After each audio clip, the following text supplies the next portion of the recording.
নমস্কার, Jio academy YouTube চ্যানেলে সকলকে স্বাগত। আজ তোমাদের সামনে একটি সুন্দর বিষয় নিয়ে উপস্থাপন করব, যেটার সম্বন্ধে তোমরা সবাই অবগত আছো। সবাই শুনেছ যে উষাকাল এবং গোধূলি এই শব্দ দুটির সঙ্গে আমরা প্রত্যহ পরিচিত এবং প্রাত্যহিক জীবনে আমাদের এই শব্দ দুটি দেখে থাকি। তাহলে আমরা কি আদৌ জানি যে গোধূলি বা উষাকাল কিভাবে সৃষ্টি হয়? চলো আমরা দেখে নিই আজকে এই চিত্রের সাহায্যে কিভাবে আমাদের উষা এবং গোধূলি সৃষ্টি হয়। অ্যাকচুয়ালি উষাকাল বলতে কি বুঝি? উষাকাল বলতে আমরা যেটা বুঝি সেটা হচ্ছে যে সূর্য উদয় হওয়ার আগে পৃথিবীতে যে ক্ষীণ আলো দেখা যায় তাকেই বলছি আমরা উষাকাল।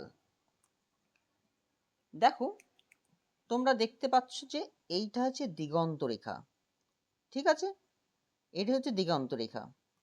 এইখানে যখন সূর্যটা আসবে তখন আমরা সূর্যটাকে দেখতে পাই, কিন্তু যখন সূর্যটা 18 ডিগ্রি দিগন্ত রেখা থেকে দূরে থাকে তখন থেকেই আমাদের পূব আকাশে ক্ষীণ আলোর উদ্ভব হতে শুরু করে এবং আস্তে আস্তে আস্তে আস্তে আস্তে যখন দিগন্ত রেখায় চলে আসে তখন আমরা সূর্যটাকে দেখতে পাই এবং সম্পূর্ণ দিনের শুরু হয়ে যায়। এবং সারা দিন যখন সূর্যটা যায়, ঠিক আছে, একবারে দিগন্ত রেখা পর্যন্ত পশ্চিম আকাশে। এবার এটা হচ্ছে আমাদের কি জানলাম, উষাকাল বা ভোরবেলায় সৃষ্টি হচ্ছে সকালবেলা, এটা পূব আকাশে। এবার জানবো আমরা গোধূলি। গোধূলিটা কি? একই বিষয়। সূর্য দেখবে যে সূর্য অস্ত যাওয়ার পর কিছুক্ষণ পৃথিবীতে হালকা বা ক্ষীণ আলো আমরা দেখতে পাই এবং আমরা চারিদিকে সবই উজ্জ্বলভাবেই দেখতে পাই এবং আস্তে আস্তে আস্তে আস্তে আস্তে আস্তে অন্ধকার নেমে আসে। কতক্ষণ পর্যন্ত আমরা সেই সূর্যটাকে বা সেই আলোটাকে অনুভব করতে পারি?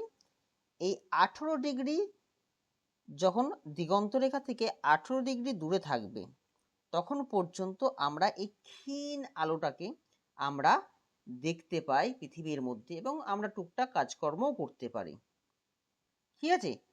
আর এই গোধূলি, গোধূলি শব্দটা অ্যাকচুয়ালি আমাদের গ্রাম বাংলার প্রকৃতির সঙ্গে যুক্ত।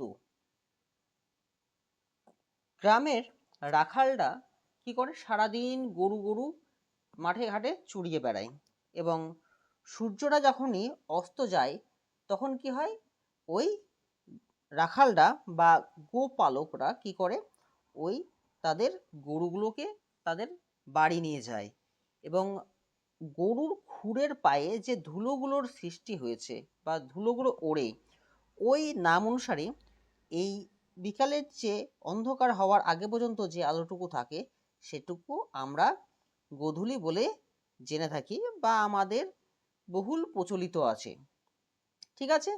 কি বললাম, এইটা হচ্ছে আমাদের দিগন্ত রেখা। এখান থেকে এই পর্যন্ত সূর্যকে আমরা সারাদিন দেখতে পাই আর এই দিকটা কি হয়, সূর্য অন্ধকার থাকে। মানে এই 18 ডিগ্রি, এটা হচ্ছে দিগন্ত রেখা, এখান পর্যন্ত যখন থাকে তখন কি হয়, আবার সূর্যটা, অ্যাকচুয়ালি সূর্যটা এই দিক থেকে এই দিকে রোটেশনে ঘুরে, ঠিক আছে? এখানে সূর্যটা 18 ডিগ্রি যখন চলে আসবে আবার আবার উষা সৃষ্টি হবে। এখানটা হলে দিগন্ত রেখা আসার সঙ্গে সঙ্গেই আমরা সূর্যটাকে দেখতে পাই এবং সারা দিন সূর্য দেখতে পেলাম। আবার পশ্চিম আকাশে কি হবে, দিগন্ত রেখায় যখন সূর্যটা আস্তে আস্তে আস্তে অস্ত যায় তারপরে 18 ডিগ্রি পর্যন্ত আমরা গোধূলি পর্যন্ত বা হালকা বা স্তিমিত আলো আমরা আকাশের মধ্যে দেখতে পাই।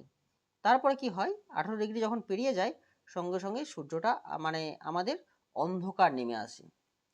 এই হচ্ছে বিষয়, ঠিক আছে? আশা করি তোমরা এই বিষয়টা একটু জ্ঞান অর্জন করতে পেরেছো, ঠিক আছে? আমার এই ভিডিওটা যদি তোমাদের ভালো লেগে থাকে অবশ্যই একটা লাইক ও সাবস্ক্রাইব করে দিও।